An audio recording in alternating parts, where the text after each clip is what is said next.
Jamaah, oh jamaah, alhamdulillah, alhamdulillahirrabbilalamin. Senang banget Ustadz Maulana Iya. pagi hari ini kita masih di Islam itu indah. Dan jamaah yang ada di rumah makin banyak yang baru bergabung Ustadz Iya, Maulana. Indonesia Tengah dan Timur. Masya Allah.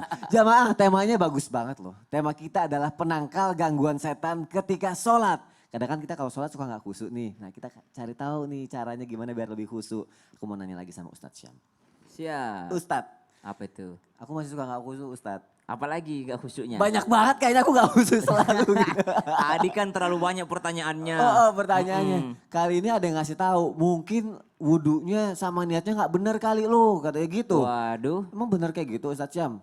kalau niat gak bener, Sama wudhunya nggak bener itu bisa bikin gak khusyuk kalau lagi sholat weh gitu. subhanallah bisa jadi. Bisa jadi. Bisa jadi lah. Aduh aku mohon penjelasannya Ustadz Siap. Syam. Silakan. Bismillahirrahmanirrahim. Tabik kembali guruku Ustadz Maulana dan guru-guru kami yang sedang menyaksikan Islam itu indah.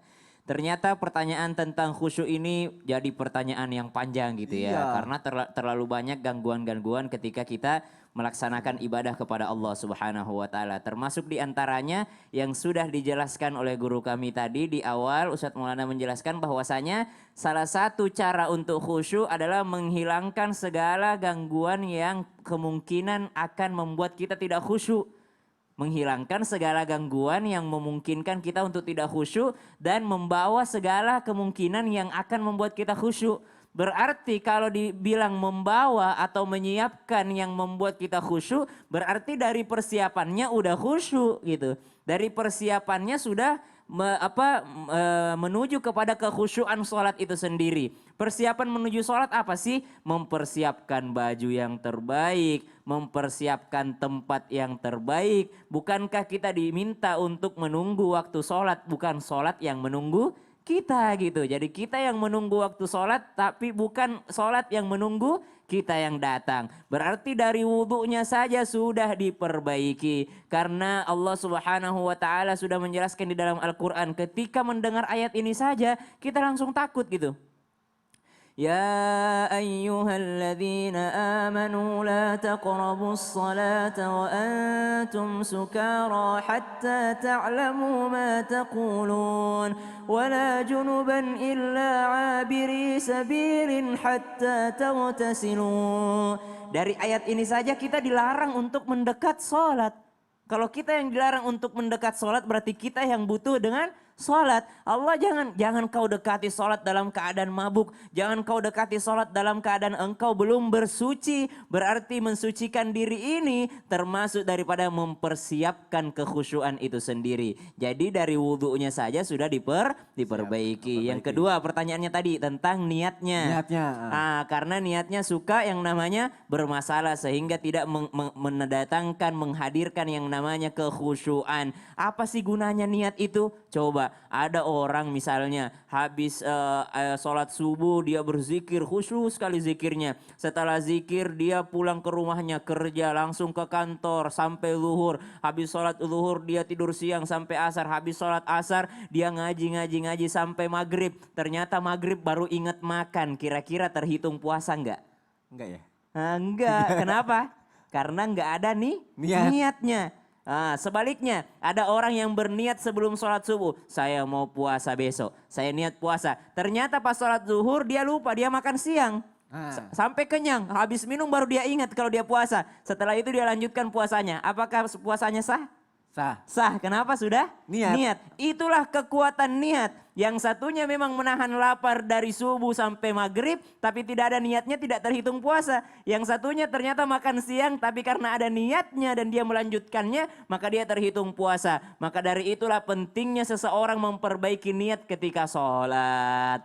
Maka itulah niat. Makanya Imam Syafi'i dalam mazhab Syafi'i diminta kita bersamaan gitu. Allahu Akbar. Sadar dulu. Lu ngapain sih? Ngapain sih lagi berdiri itu? Kamu lagi ngapain gitu?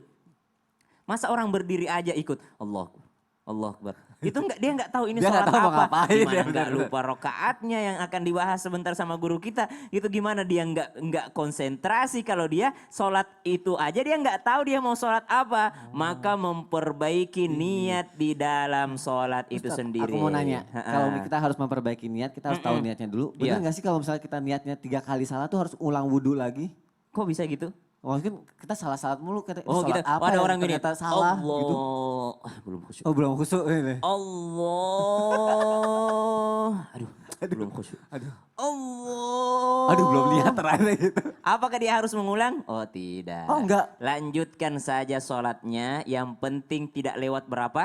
Tidak lewat daripada 2 rukun panjang. Kecuali kalau dia mengulang-ulang Ya. sampai imamnya sudah Sujud. duduk di antara Duduk dua di sujud, antara dua berarti sujud. udah kelewat berapa rukun itu.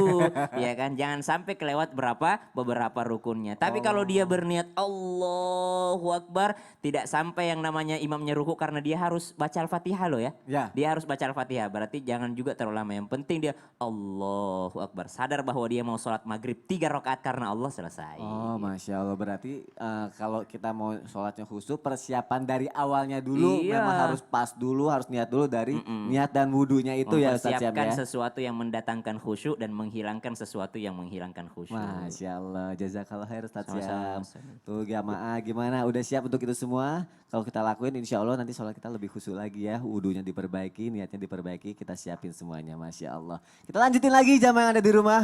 Ini pertanyaannya agak malu sih aku sebenarnya kalau aku ulang lagi Ustadz Maulana. Apa itu? Ya aku suka lupa rokaat. Kadang-kadang Ya. lagi sholat aku ini udah rokaat 2 apa rokaat 3 ya. Terus tadi aku udah tasyahud awal apa belum ya. Aku kadang-kadang masih suka kayak gitu. Ya. Itu harus kayak gimana ya Ustadz Maulana? Aku mohon penjelasannya ya Ustadz. Makasih banyak.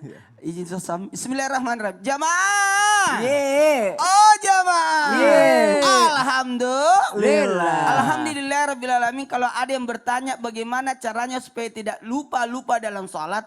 Jawabannya adalah berjamaah. Oh berjamaah ya? Salat berjamaah. Dengan Oh, iya salat benar. berjamaah itu insya Allah aman salat kita dari lupa. Kenapa? Karena ada imam. Begitu pula sebaliknya imam juga aman. Kenapa? Karena ada makmum di belakang imam yang mengingatkan kalau dia lupa. Makanya yang paling penting dari sini bagaimana tadi kan kita sudah bahas tentang khusyuk. Nah sekarang bagaimana supaya tidak lupa-lupa? Makanya harusnya salatnya jangan sendiri. Paling enak. Kalau orang salat berjamaah itu lebih mulia 27 derajat, 27 kali lipat. Ada yang salat duhur dia ulangi salat duhurnya sampai berkali-kali. Kata Sayyidina Ali, apa yang kau lakukan? Setelah salat, aku ulangi salatku karena tadi saya ketinggalan salat berjamaah. Maka saya salat duhur sampai 27 kali mengulangi salat duhurnya. Kata Sayyidina Ali, kalau walaupun kau ulangi sampai berkali-kali sampai 27 kali untuk menyaingi salat berjamaahnya orang yang 1 kali salat berjamaah tidak akan bisa sama. Karena orang yang salat berjamaah ikut malaikat di belakangnya. Wah, ada beberapa malaikat yang ikut di belakangnya. Apalagi kalau salat berjamaahnya dia azan dan iqamah, maka makin lebih banyak lagi malaikat. Penuh lapangan. Kalau sekiranya dia salat berjamaah di lapangan, penuh malaikat di lapangan kalau dipakikan azan dan iqamah. Nah, apalagi ketika kita ini saya minta tolong Den Sawal ya. Kita harus praktek ini. Oh harus dipraktekin. Karena biar- ada solusinya. Oh iya benar. Kalau Daeng izin Daeng. Daeng masuk dulu Daeng ya. Silakan. Kita praktekkan posisinya kita supaya kelihatan kamera juga. Karena ada perbedaan duduknya silakan. Ya, itu dan nih. Mempo maki penrong. Jadi Apa tuh artinya? sambil duduk dulu. Oh, duduk Sambil dulu. saya Ya, ya, ya. jelasin. Kasihan kalau dia berdiri terus. Jadi gini, pemoporan Kak, minta maaf Kak. Begini, alhamdulillah ada solusi dari agama kita perihal tentang kelupaan ketika ini udah 2 rakaat atau 3 rakaat. Kalau saya sih biasanya bacaan saya yang saya amankan. Bacaannya. Karena kan saya kan salat berjamaah di rumah sama Iya. anak-anak. Bacaan saya, kalau apanya? Usahakan kalau kuliah ayyuhal kafirun berpasangan sama qul huwallahu ahad. Inna anzalnahu sama inna a'taina. Jadi aman. Berarti ini sudah rakaat kedua. Oh, ada Kadang-kadang kita juga patokannya. imam lupa. Nunggu anak-anak ingetin kita kan lupa. Bahaya Iya. juga. Tidak mungkin. Jadi tentu ingat. harusnya bacaannya kita atur. Makanya kalau kita bacaan ambil surah yang awal ke sesudahnya. Jangan dibalik-balik. Surah yang panjang ke surah yang pendek. Atau ayat. Jadi gitu diatur seperti itu. Nah ketika kita kelupaan. Ini karena durasi ya. Iya, iya. Maka sujud sahwi. Sujud sahwi itu adalah sujud yang dilakukan 2 kali. Ya. Ketika sesudah bacaan tahiyat akhir Ya. sebelum salam. Kalau ingatnya dalam salat. Ya. Ingat dalam salat. Kalau ingatnya setelah salat, ini pernah kejadian sama Rasulullah. Sahabat bertanya, ya Rasul, ini itu ada perubahan salat duhur kita. Tadi nggak cukup deh. Oh salah Cuma 3 ceritanya. rakaat. Oh, 3 rakaat. Nabi panggil semua masuk, kita sujud sahwi. Jadi Nabi tambah 1 rakaat lalu sujud sahwi. Jadi bisa. Silakan Den Sawal. Oh, misalkan dia lupa. Oh, ya. Tahiyat, ya tahiyatnya kalau sebaiknya sebenarnya bisa seperti ini juga Ya. diperbolehkan duduknya seperti ini. Tapi kalau ingin untuk melaksanakan sujud sahwi, sebaiknya duduknya tetap kayak duduk Tahiyat sahut awal. rakaat tahiyat awal. Ya. Bagus, mantap. Jadi tetap diduduki kakinya. Ya, Oh, ini kan seperti ini diperlihatkan, makanya saya. Kalau ada niat untuk sujud sahwi. sahwi. Bagaimana Ustaz kalau kita sudah terbiasa dengan duduknya Tahiyat sampai akhir. ya tahiyat akhir, aman, tidak ada masalah. Tapi ada baiknya kalau ada niat untuk sujud sahwi, silakan Lebih diduduki. baiknya pakai tahiyat awal. Iya. Oh. Ya baik. Ini langsung atau ya tumar Tuh. ya, ya Salah. sebelum maaf pesilnya dibuka dulu. Ya, sebelum ini Kamilul Majid langsung sujud. Majid. 1. Oke. Nah, subhanallah la yanamu ala yasu.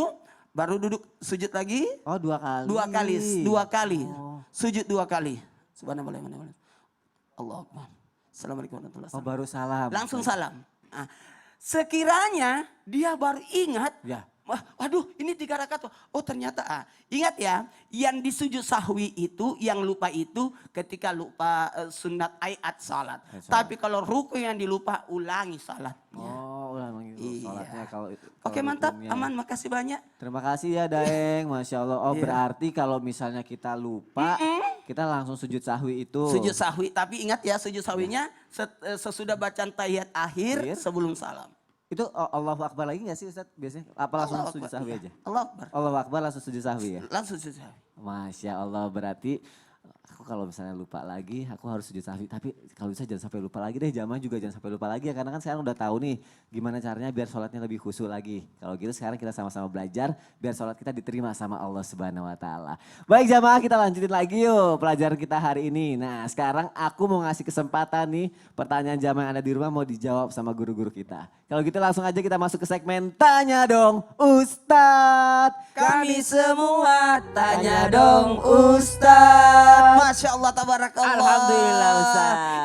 Ini segmen yang paling nanti jamaah. Betul. Karena segmen ini mendekatkan kita dengan jamaah secara langsung. Karena Alhamdulillah. mereka juga mau hadir di sini tapi kan susah. Iya. Makanya dilakukan dengan ini. Nah, subhanallah. Tanya dong Ustaz. Tanya dong Ustadz, karena alhamdulillah ada beberapa Ustadz. Banyak banget sebenarnya yang mengirimkan pertanyaan ke Instagram Islam itu Indah. Tapi kita pilih pertanyaan yang insya Allah mewakili pertanyaan yang lainnya. Iya. Pertanyaan pertama aku yang baca, Ustadz yang jawab ya Ustadz. Siap. Bismillahirrahmanirrahim. Pertanyaan dari Instagram @sotrue.af. Ya. Assalamualaikum Ustadz. Iya. Saya mau tanya kenapa ya pas sholat subuh tuh ngantuk banget. Padahal udah kena air wudhu tuh yang dingin tapi masih aja ngantuk. Mata tuh kayak sepet banget Ustadz. Gimana ya biar caranya supaya nggak ngantuk lagi? Apakah itu gangguan syaitan Ustadz? Nah kalau berbicara tentang gangguan setan kak ini makanya ketika tadi di awal kalau yang nonton dari awal Islam itu Indah pasti ingat dari kata-kata Ustaz Sam. Sebelum kita salat kita baca dulu surah An-Nas. Ya jadi bismillahirrahmanirrahim. Jadi kata saya baca dalam kitab Marakil bahwa sebaiknya kita apa artinya untuk membedakan kegiatan sebelum salat dengan salat. Perbandingannya adalah membedanya adalah pembatasnya adalah membaca surah An-Nas.